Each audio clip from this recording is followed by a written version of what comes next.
ఎన్నికల్లో తెలుగుదేశం పార్టీ నుంచి వైఎస్ఆర్ కాంగ్రెస్ పార్టీకి వచ్చి చిలకలూరుపేట నుండి గెలిచి ఆ పైన వైఎస్ఆర్ కాంగ్రెస్ పార్టీలో కూడా ఎంపీ శ్రీకృష్ణదేవరాయలతో గొడవలు పెట్టుకుని ఆ తర్వాతన మంత్రి అయినటువంటి విడుదల రజని చివరిలో తను గుంటూరు 2 నుంచి పోటీ చేసి ఓటం పాలైనటువంటి నేపథ్యంలో ఆమె వ్యవహారాలు మొన్న ఏదైతే ₹1,00,00,000 దాకా రైతుల నుంచి ఈ స్థలాలు కొన్న చోట వసూలు చేశారని అవి రెట్నిచ్చారన్నటువంటి చర్చ ఒకటైతే లేటెస్ట్గా ఇంకొక వ్యవహారం వెలుగులోకి వచ్చింది. తెలుగుదేశం పార్టీ ఇష్యూని హైలైట్ చేసింది.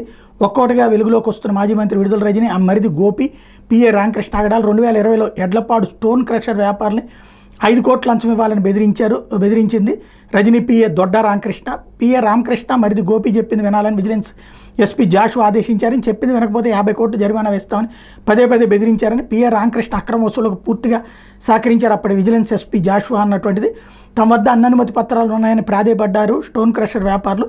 కరోనా వలన వ్యాపారాలు పూర్తిగా దెబ్బతిన్నాయని, అన్ని డబ్బులు ఇవ్వలేమని జాషువాని వేడుకున్నారు. చివరికి 2,20,00,000 డీల్ సెటిల్ చేసిన రజని మరిది గోపి వ్యవహారం ఇప్పుడు వెలుగులోకి వచ్చింది. 2021 ఏప్రిల్లో పిఏ దొడ్డ రామకృష్ణకి 2 కోట్లు, రజని మరిది గోపి ఎస్పీ జాషువాకి చెరో 10 లక్షలు వ్యాపారులు ఇచ్చారట.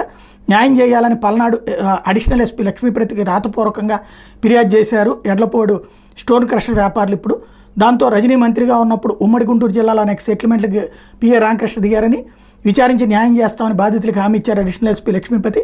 వారం రోజుల క్రితం జిల్లా ఎస్పీని కలిసి తమ వద్ద 5 కోట్లు అక్రమంగా వసూలు చేశారని ఫిర్యాదు చేశారు పసుమూరు రైతులు. టీడీపీ అధికారంలోకి వచ్చిన తర్వాత స్వేచ్ఛగా బయటకు వచ్చే ఫిర్యాదులు చేస్తున్నారు. దీంతో ఆ డబ్బులు మొన్న ఇచ్చినటువంటి నేపథ్యంలో ఇది కూడా ఇప్పించమని అడుగుతున్నారు.